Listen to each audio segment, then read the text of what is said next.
Hello everyone, I'm Dr. Shweta from Rudhan University. Today I'm going to discuss about primary surgical treatment of wounds and types of sutures. Primary surgical treatment of wounds means we help wound to get healed on its own by making it suture. Surgical wound closure facilitates the biological event of healing by joining the wound edges. Surgical wound closure directly opposes the tissue layers, which serves to minimize new tissue formation within wound by having four phases of wound healing.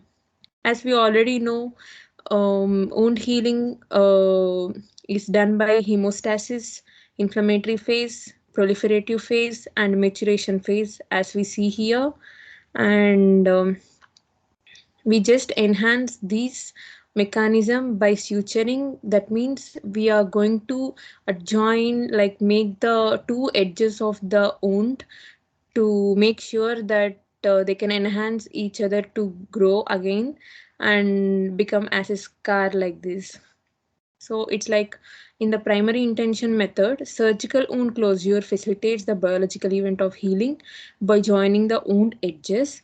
Surgical wound closure directly opposes the tissue layers, which serves to minimize new tissue formation within the wound. However, remodeling of the wound does occur, and tensile strength is achieved between the newly opposite edges. When the wound occurs, we just adjoin these two edges and make sure that they are near and they'll get healed on their own by using four phases we already discussed about. And we can remove the sutures based on the material they are done. If it is absorbable, we can leave the sutures like that. Otherwise, we will remove the sutures after some time of making suture, and then it will become like a scar and it is healed properly. Types of sutures. Wound closure techniques have evolved from earliest development of suturing materials to compromise resources that including synthetic sutures, absorbables, staples, tapes, and adhesive compounds. Choosing the proper materials and wound closure technique ensures optimal healing.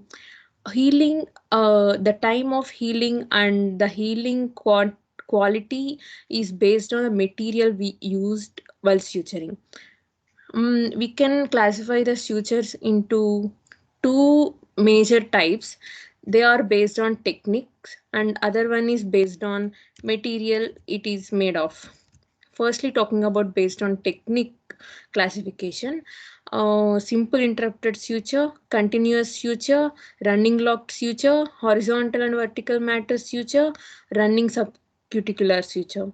And these are done like this, and these are the examples of what I had said just before. Like these sutures are sutured in different way with different angle. Like simple running suture is made like perpendicular to the epidermis, and these sutures are made in this way how they're looking. Based on the suture material, the suture material, it may be absorbable or non-absorbable. If it is absorbable, it loses the tensile strength in 60 days. It is generally preferred for a buried type of suturing and does not require removal. As I said before, you don't need to remove the suture after the healing of wound. It can be like that and it can be buried, and it can become normal with the skin. Non-absorbable suture. It loses the tensile strength in 60 days. It is generally preferred for a buried type of suturing and does not require removal.